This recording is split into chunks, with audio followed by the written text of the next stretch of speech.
A'udzubillahi minasyaitonirrajim. Bismillahirrahmanirrahim. Allahumma shalli ala Muhammadin wa ala ali Muhammad.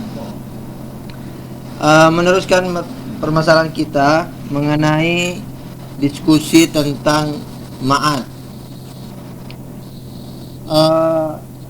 Sedikit saya ulang mengenai alasan-alasan tentang tidak mungkinnya ma'ad jasmani.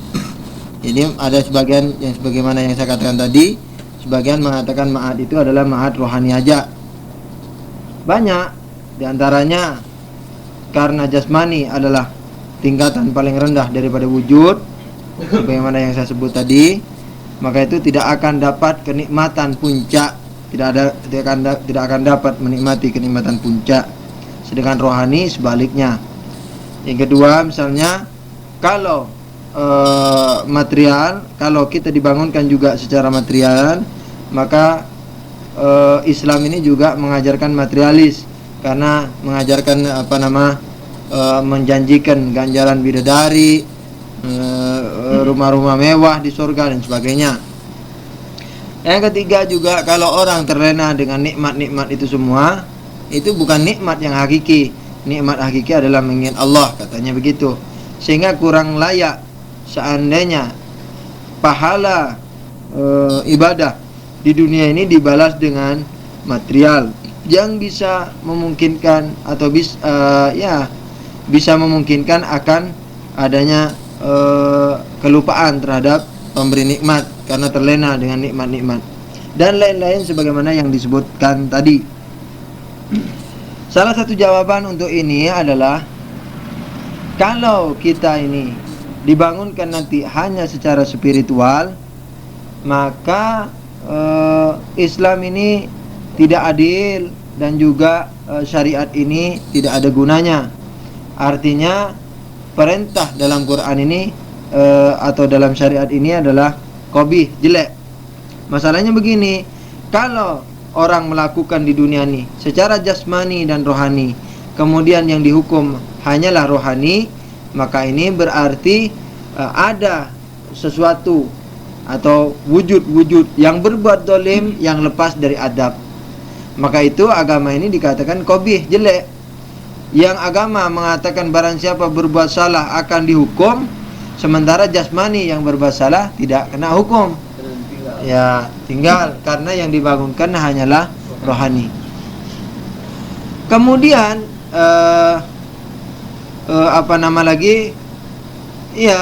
jadi kalau rohani yang dihisab atau yang diganjar sementara dia dulu di dunia bergabung, maka ini adalah di samping tidak cocok tadi juga tidak adil. Ini pengeterapan keadilan yang sangat yang menjadi tulang punggung daripada agama ini tidak bisa dibenarkan. Begitu juga kan dalil yang lain ini, kalau rohani yang mau dibangunkan atau dibangkitkan lagi, buat apa dibangkitkan? Rohani tidak akan pernah mati. Bahkan dalam Al-Quran dikatakan apa? La tahsabanna alladhina qutilu fi sabilillahi amwata bal ahya'un 'inda rabbihim yurzaqun. Jangan kau kira orang yang mati di jalan Allah itu mati, bahkan mereka hidup dan diberkati, mendapat rezeki. Walhasil dari banyak teori apa sajalah, baik syar'i atau dalam hadis Bukhari yang mengatakan di waktu perang Badar, lalu Rasulullah mengubur beberapa bangkai kaum kafirin sebelum ditumpuki tanah. Rasulullah mengatakan, wahai orang kafir, apakah kau telah jumpai janji Tuhan-Tuhan kalian? Salah satu sahabat yang bernama Umar berkata, ya Rasulullah, yang engkau ajak bicara itu adalah manusia yang tidak mempunyai roh, maksudnya nggak dengar gitu. Katanya Rasulullah, ma antas ma minhum, kurang lebih demikian. Tidaklah engkau ini lebih mendengar, tidaklah kalian ini lebih mendengar apa-apa yang kuucapkan daripada mereka. Justru kalau dari segi ini ajib Rasulullah, memang Rasulullah tidak mengajarkan filsafat teorinya, enggak. Sebab waktu itu masyarakat belum mampu untuk merenung seperti itu. Tetapi isyarah kepada filsafat yang tinggi luar biasa, yang dibuktikan barangkali beratus tahun setelahnya, itu sudah terucap. Ini semacam apa ya, semacam nafas keluar daripada lidah mubarak Rasulullah SAW. Termasuk yang ini. Ditinjau dari segi filosofis, sebagaimana dulu juga kita pernah singgung, ya kan? Yang mendengar, yang melihat, yang merasa, yang bekerja pada diri manusia itu sebenarnya rohani, sebenarnya jiwa atau roh. Maka itu kalau orang rohnya sudah hilang, matanya nggak berfungsi walaupun sehat, telinganya juga begitu, nggak berfungsi walaupun sehat. Semua anggota tubuhnya tidak berfungsi walaupun dia sehat. Maka itu yang mendengar sebenarnya rohani. Cuman rohani yang non material ini, ketika dia bergabung dengan material, maka dia sementara, yakni dikala dia bergabung dengan material, mengikuti hukum material. Dia memerlukan kepada mata untuk melihat. Maka itu ketika tidak punya mata, seseorang tidak bisa melihat. Atau ketika punya mata, pandangannya juga terbatas. Di sebelah tembok dia sudah nggak bisa melihat lagi. Jadi terikat sebagaimana terikatnya material yang dikatakan tadi dani, yaitu alam atau wujud yang terendah tingkatannya. Dengan demikian, justru ketika roh ini lepas dari badan, dia malah tidak terikat lagi dengan badan atau jasmani. Maka itu ketika kita diwajibkan oleh Allah Subhanahu wa taala dalam salat mengucap salam kepada Nabi, dan wajib hukumnya itu di dalam salat, katakanlah begitu, itu tidak yang jauh di Indonesia harus teriak assalamualaikum ayuhan nabi, tidak harus begitu. Kalau ada di Madinah bisik-bisik assalamualaikum ayuhan nabi, enggak. Antara orang yang di Jakarta dengan orang yang di Madinah enggak ada bedanya buat Nabi, karena Nabi rohnya sudah terlepas dari badan. Maka itu tidak usah orang yang jauh dari Madinah jerit-jerit waktu sampai tahiyatnya atau tasyahudnya. Kalau tahiyat kalau orang saudara kita ahli sunnah, kalau tasyahud istilahnya saudara kita ahli syiah, assalamualaikum ayuhan nabi, enggak usah jerit bagi yang jauh dari Madinah. Sama itu, didengar dan tidak lebih jelas orang Madinah, enggak, sama saja. Dan satu hal lagi yang perlu diketahui, bahwa mengucap salam, memulai salam dalam ajaran Islam adalah sunnah, sedang menjawab salam adalah wajib. Ketika kita justru diwajibkan mengucap salam kepada Nabi dalam sholat, justru Nabi wajib menjawab salam kita. Maka itu enggak perlu Nabi keliling dunia untuk sekedar menjawab salam manusia, sebab beliau sudah tidak terikat lagi dengan material ini. Sungguh mendapat rahmat orang yang sempat mendengar jawaban salam daripada Rasulullah. Mudah-mudahan kita tidak mahrum terhadap jawab Nabi itu sebelum kita meninggal. Jadi yang demikian ini ya justru menunjukkan bahwa ketika roh sudah terlepas dari badan, justru dia lebih canggih. Dia sudah tidak terikat lagi dengan badan. Maka itu, ya kan? Maka itu kalau dia justru hidup, bahkan para aulia, ya kan? Justru mati itu adalah kehidupan yang hakiki. Nah, kalau sudah hidup hakiki bermakna sedemikian rupa, apa perlu dibangkitkan? Sehingga nanti ada hari kebangkitan. Seandainya yang mau dibangkitkan hanya roh saja, tidak perlu kebangkitan, orang dia sudah hidup kok. Maka itu adanya kebangkitan itu justru menunjukkan kepada unsur jasmani juga di samping rohani. Justru rohani nggak mati, justru nanti rohani dikembalikan lagi ke badan. Gitu. Itu salah satu daripada jawabannya. Yang jawaban yang lain, ya. Sepintas kita kembali kepada masalah ini, yaumil akhirat ini. Apakah mesti yaumil akhirat ini? Apa logis? Apa misalnya apa masuk akal dan sebagainya tentang apa perlu misalnya diadakannya hari akhirat? Artinya hari penghisapan. Dalam dulu waktu kita membahas tentang tauhid, ya kan? Saya ingin mengulang dari apa yang saya katakan tadi. Ketika anak bayi, ya kan, kita biarkan kotoran pun dia akan makan itu. Akal yang sehat tidak akan pernah membiarkan anak bayi begitu, ya kan? Apalagi Tuhan. Tuhan adalah Allah adalah pencipta daripada akal yang sehat. Maka dari itu manusia yang serba lemah ini tidak mungkin diciptakan tanpa suatu bimbingan, atau tanpa suatu taklif, atau tanpa suatu syariat. Maka itu secara akalnya mestilah sesuai dengan rahmannya juga, sesuai dengan maha kasihnya juga. Allah tidak akan pernah membiarkan manusia ini dalam kuasa diri mereka sendiri. Maka itu perlu adanya taklif. Nah, ketika ada taklif, artinya ada tugas, perintah kepada manusia, kan? Perintah itu berat apa enggak? Kita mau puasa, terus terang berat, ya kan? Lapar, haus, ngelihat es, ngelihat apel yang netes-netes di kulkas itu, yang dingin, misalnya kita kepingin, ya kan? Kita tersiksa. Nah, taklif itu merupakan siksaan, artinya merupakan tugas yang berat. Maka itu setiap yang berat atau setiap yang berupa semacam siksa, cuman siksa bukan koboh nih ya, siksa dalam arti siksa menyiksa hawa nafsu kita justruan. Tetapi ala kulli hal, setiap hal yang berat yang mesti dilakukan oleh seseorang tanpa ada balasan, ini mustahil, tidak adil. Seperti Anda, kalau Anda jadi manajer, mempunyai pegawai, disuruh-suruh, nggak dibayar, dolim, ya kan? Dia sudah mendapatkan perintah dari atasan, sebenarnya nggak diganjar dengan ganjaran yang setimpal. Ini bukan satu yang adil, justru ini merupakan satu kedoliman. Akal yang sehat tidak akan pernah melakukan seperti itu. Akal yang sehat saja tidak melakukan seperti itu, apalagi pencipta akal sehat yang justru jauh lebih sempurna. Maka tidak akan pernah memberikan taklif atau tugas dan kemudian tidak dibalas. Jadi harus ada pembalasan.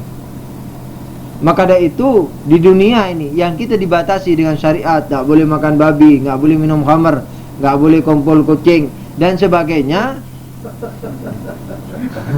Kalau kumpul itu nggak enak, sudah mau kumpul nggak enak, dikucingkan aja, lebih lembut sedikit.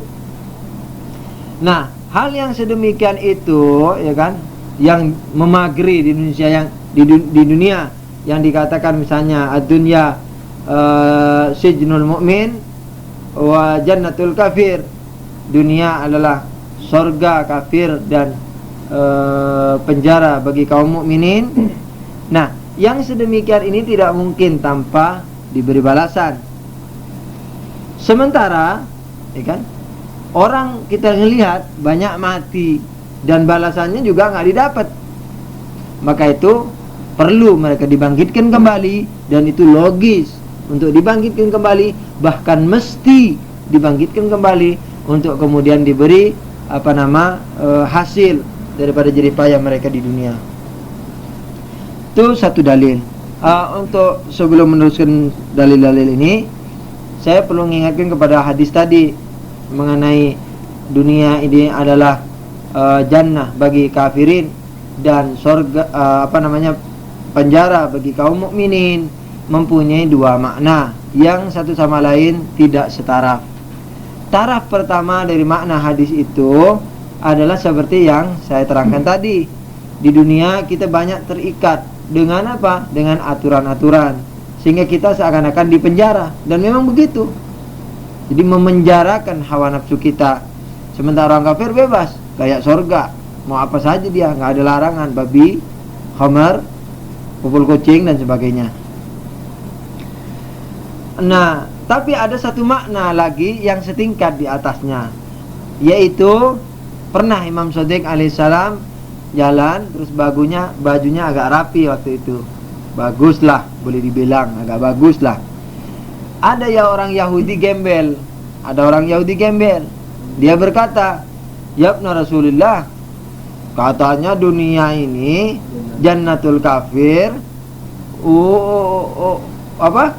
Wasijnul mu'min.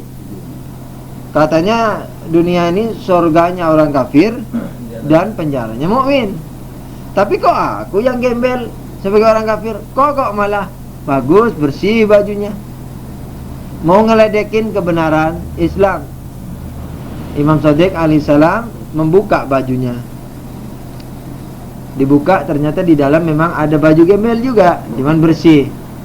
Tetapi ini barangkali kelasnya di atas kita. Kita yang penting tidak haram dan tidak najis, sudah nggak apa-apa dipakai. Nggak apa-apa kita bertajamul, berindah-indah dengan yang halal, nggak apa-apa. Imam memang harus ditiru kalau kita mampu. Dibuka bajunya.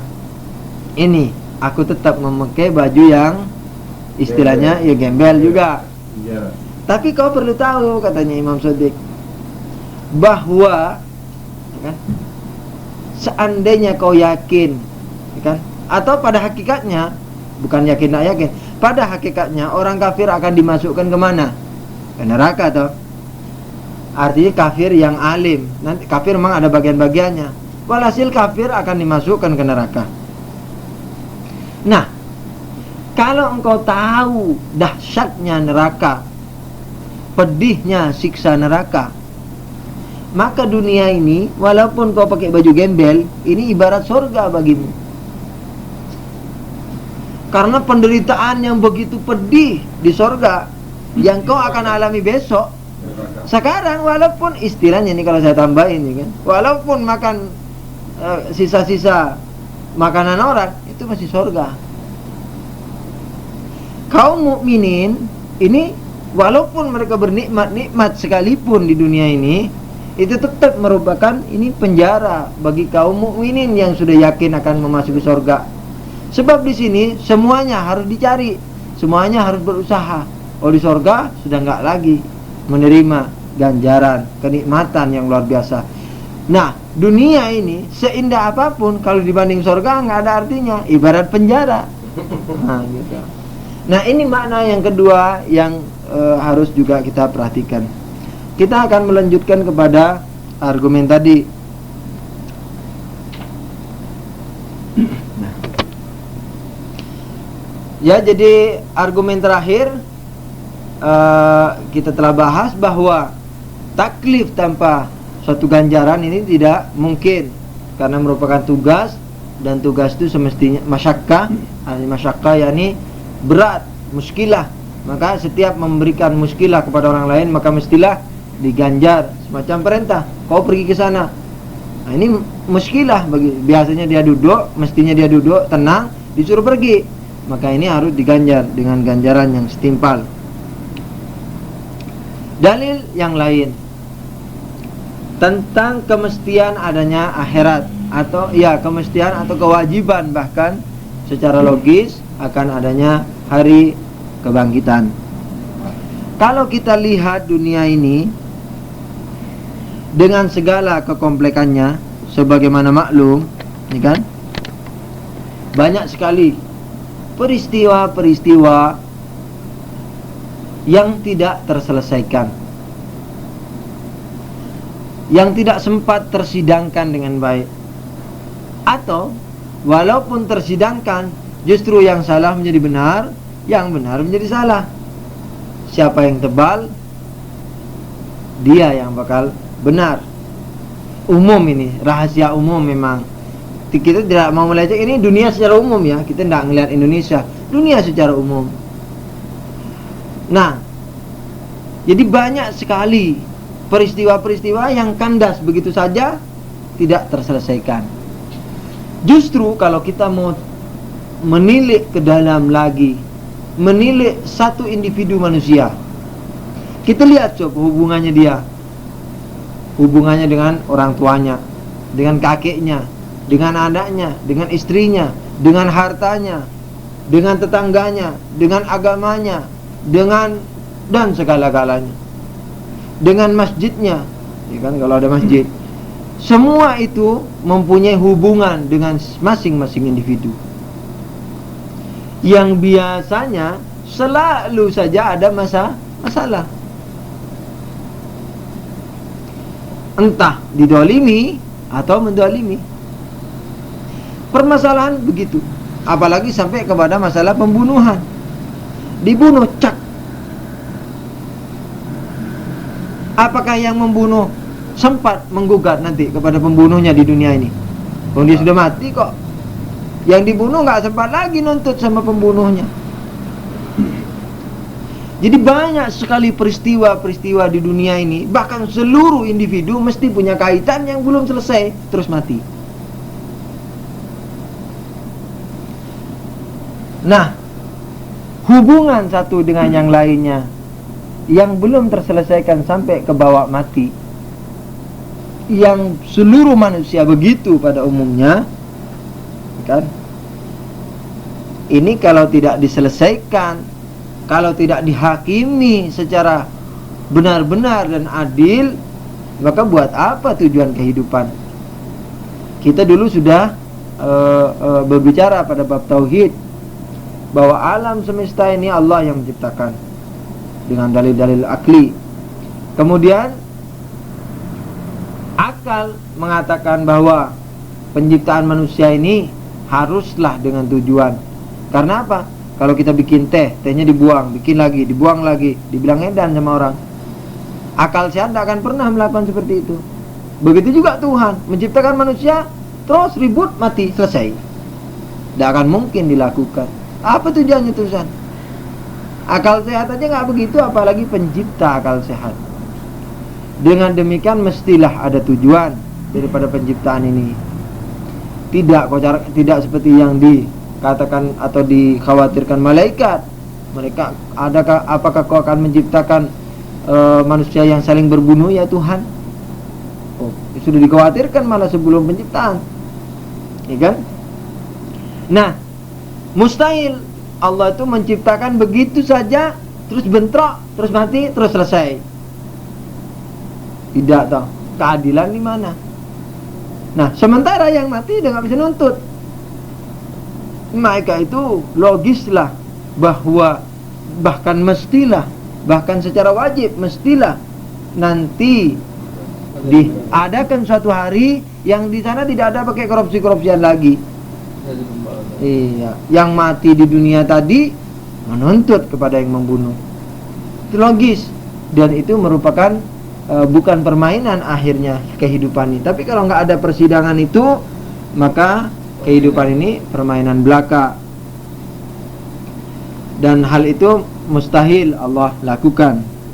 Jadi dengan demikian, maka karena permasalahan ini dalil yang terakhir, dalil yang terakhir kita bahas ini, bahwa kita meyakini secara akli dan secara rasional di samping agamis ya, bahwa akhirat itu mestilah ada dan harus ada. Jadi logis, walaupun tidak pakai agama, kita bisa mengatakan bahwa akhirat itu adalah merupakan satu yang logis. Nah, kembali kepada masalah dibangunkannya jasmani atau rohani, ya kan? Nah, salah satu daripada jawaban untuk menguatkan dalil yang mengatakan bahwa yang dibangunkan nanti adalah jasmani rohani adalah begini. Di dunia ini, kan? Ini kita sebagai seorang muslimin sekarang, kan? Menatap syariat ini karena kita sudah mengeceknya dulu bahwa ini datang dari Sang Yang Maha Wenang, Sang Yang Maha Kuasa istilahnya. Nah, dengan demikian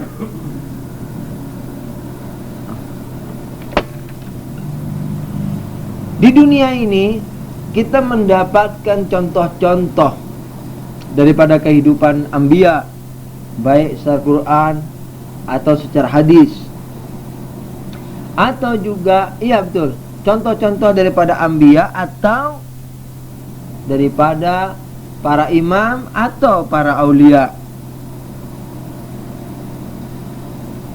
ridwanullah alaihim ajma'in.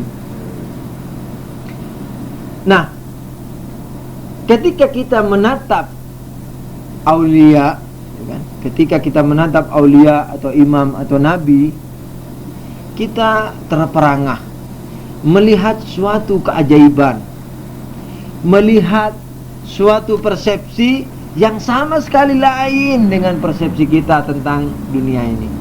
Pernah imam, misalnya Imam Ruhullah, suatu hari dia makan semangka. Ini sering Anda dengar, saya ulang lagi dalam munasabah ini. Makan semangka, karena barangkali lezat itu semangka, itu dia letakkan garam. Kemudian ketika temannya masuk, beliau bilang sama istrinya, suruh keluarin lagi semangka yang lain. Katanya temannya, biarinlah, makan sama-sama lah di situ. Biasanya kalau orang Timur Tengah itu makan semangka, dibelah dua, kemudian diiris ya di dalam itu, diiris-iris kayak ngiris kue-kue apa itu, lapis misalnya, seperti itu. Enggak katanya, biar itu aja yang dalam. Apa itu enggak nganggap sama Anda ya, katanya gitu.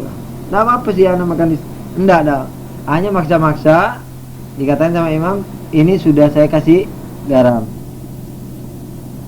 Ini istilahnya baru imam yang menjadi pengikut setia imam 12. Belum lagi imam 12-nya, belum lagi para nabinya. Kalau kita lapar, kita tersiksa. Betul, kalau kita haus, kita tersiksa, betul tersiksa. Tapi para aulia dan para anbiya atau para imam, begitu mendapatkan haus dari ibadah, itu manis bagi mereka. Ini memang sulit kita bayangkan. Sudah saya katakan tadi, kita kalau memperhatikan kata-kata mereka, kita terperangah. Sampai seakan-akan kita mengatakan mereka itu gila. Coba bayangkan, Imam Ali Zainal Abidin pernah berdoa alaihissalam yang kurang lebihnya begini, ya Tuhan, aku bingung, yang mana harus kelebihkan syukurku kepadamu. Coba. Iya. Dikala aku sakit, atau dikala aku sehat. Kalau aku sehat, aku dapat melakukan perintahmu dengan baik. Dikala aku sakit, engkau menghapus dosaku. Dan pekerjaan-pekerjaan yang tidak bisa kulakukan, pekerjaan-pekerjaan rutin karena sakitku, engkau tetap memberikan pahala kepadaku. Jadi misalnya yang biasa yakinan, karena sakit suatu hari gak bisa yakin, pahalanya tetap.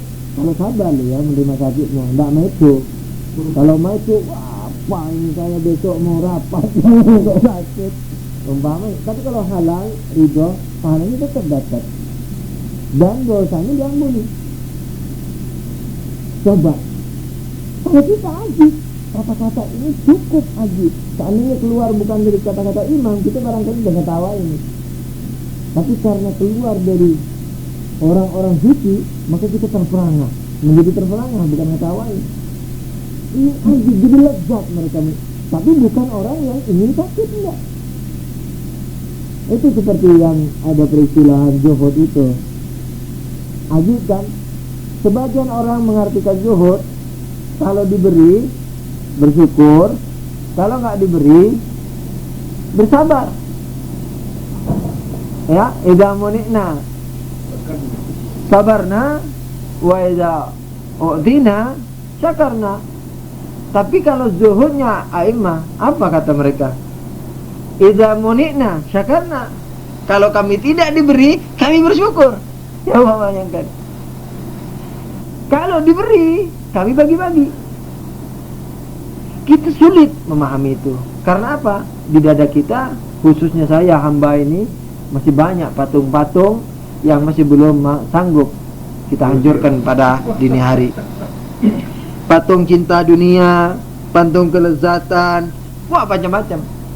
Dan mudah-mudahan kita berhasil menghempas semua ini sebelum kita terhempas ke kubur. Amin ya rabbal alamin. Dengan demikian, bagi mereka yang sudah lepas dari semua ini, tidak ada beda makan ayam sama makan garam. Tidak ada beda. Dan mereka mencari, dan mereka terlena dengan yang mereka cari. Sampai Imam Ali yang sering kita bahas membagi ibadah kepada 3 bagian. Ibadatul abid, ibadahnya budak.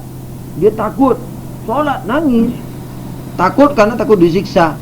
Diterima, dimasukin ke surga, dijauhin dari siksa. Begitu juga ada yang ibadahnya pedagang, berbuat 2 rakaat ingin surga. Sedekah 25 juta ingin surga, 25 juta beli tanah di mana, di kota sana baru dapat 25 meter. Wah, ini memintanya surga. Allah tidak melecehkan sedekah ya. Yang saya maksudkan, kebiasaan manusia untuk mendapatkan yang lebih itu merajai dada kita masing-masing. Yang demikian ini juga diterima asal ikhlas. Bukan karena mertua, bukan karena apa, harga diri, enggak. Karena ikhlas diterima. Walaupun dikatakan dalam kategori ibadah pedagang. Ada lagi ibadah yang hebat.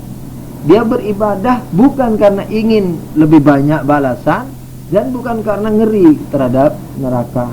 Dia melihat Tuhan itu suatu kelezatan yang luar biasa. Maka itu dahaga yang dikarenakan mencari dia, indah itu rasanya. Justru dia bangga dan justru dia farhan betul. Dan ini bukan yahanu. Walaupun saya barangkali nggak farhan, sedih. Tapi mereka tuh farhan, ceria betul. Begitu bahaya mengancam, ceria mereka itu, ceria dan berbinar-binar. Sampai Imam Muslim mengatakan, illa in kana dinu Muhammadin lam yastaqim illa biqatli fayasuyuf khudini. Coba bayangkan, seandainya agama Muhammad tidak tegak kecuali dengan terbunuhku, wahai pedang-pedang, sambutlah aku. Keindahan, coba bayangkan, kita ngeri, diiris lehernya, dipanah. Wah, Imam Muslim ditombakin dan sebagainya. Wah, yang pakai ngelempar tombak, menurut riwayat takbir itu. Ketika Imam Muslim jatuh dari kuda, takbir itu mereka. Coba kesesatan, ada yang lebih sesat dari ini. Membunuh imam, wah pakai takbir. Nah, keindahan itu coba bayangkan. Di waktu, apalagi Imam Hussein tuh, di waktu anaknya yang terkecil kena panah di pangkuannya, darahnya pelepotan di tangannya. Ya Allah, saksikan ini. Sama sekali tidak ada rasa penyesalan, tidak ada rasa itu. Indah. Masakahnya ada. Mereka bukan lezat. Kalau berjuang bukan terus makan roti, tidak. Kelezatannya lain. Kalau kita berjuang seperti makan roti, semua berjuang, kan begitu tak? Tapi jangan salah paham, yang saya maksudkan kelezatan itu lebih daripada itu. Dan sakit ada, dipukul ada rasa sakit. Cuman batinnya tidak merasa sakit. Artinya lezat. Ini juga susah, karena apa? Tetapi ini dapat terpantau, dapat kita pahami, dapat kita bayangkan. Walaupun sekedar membayangkan, seperti kita cerita gula di Madura itu ada khusus dari jagung. Saya ceritakan warnanya merah, ini rasanya mirip daripada gula putih, antara gula putih gula merah. Anda dapat bayangkan. Tetapi hanya membayangkan saja. Kita juga begitu sebelum kita sampai